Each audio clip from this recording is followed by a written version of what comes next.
โอตอนนี้เรามาอยู่ตึก Diversity โตเกียวพลาซ่าเนาะกำลังเข้าไปแบบช้อปปิ้งร้านนี้ตึกใหญ่เนาะเดี๋ยวเราสิเข้าเบิ้งเนาะนี่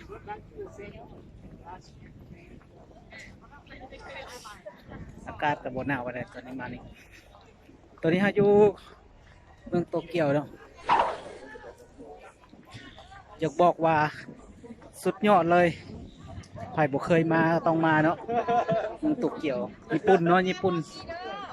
ว่าสิเป็นอะไรเบิ่งเวลาเด้อเบิ่งเวลาเด้อไม่ได้กินข้าวอย่าเลทได้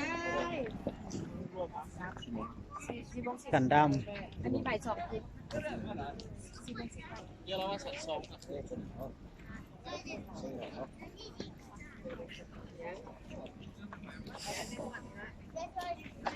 ำเข้าไปเบิ่งกันเลยเนาะนี่ตัวนี้คือหุ่นยนต์เนาะเดี๋ยวจะมีแสงออกมาเนาะตอนนี้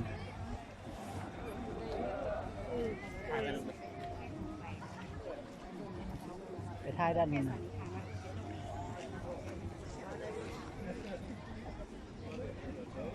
Diversity เนาะ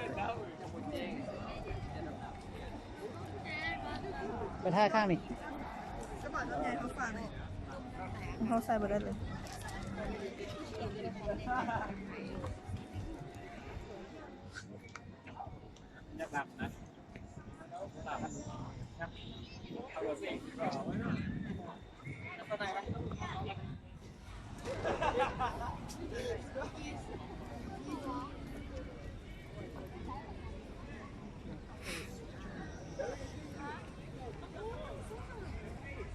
เดี๋ยวนี้เฮามาช้อปปิ้งอยู่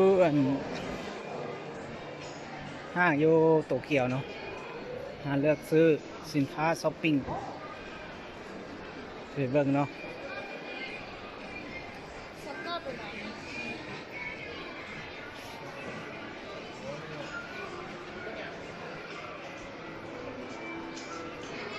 ตามเบิ่งเนาะราคานี่แพงเนาะตามสุดคือพัน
เกือบอยู่ญี่ปุ่นเนาะแพงเนาะ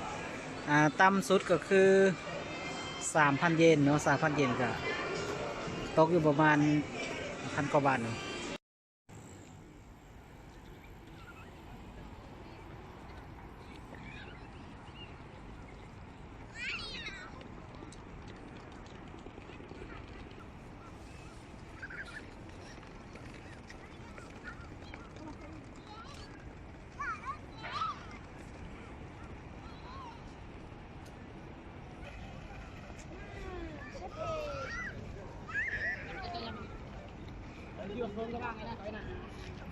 นี่คือมันช้อปปิ้งอยู่เกาหลีเนาะ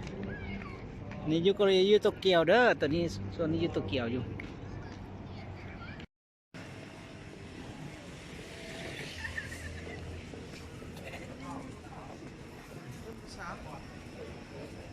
นี่เราคนหลายเลยเนาะกินอยู่สั้นไหนอันนี้คือป้าแต่อันอยู่นะไล่สอบตลอด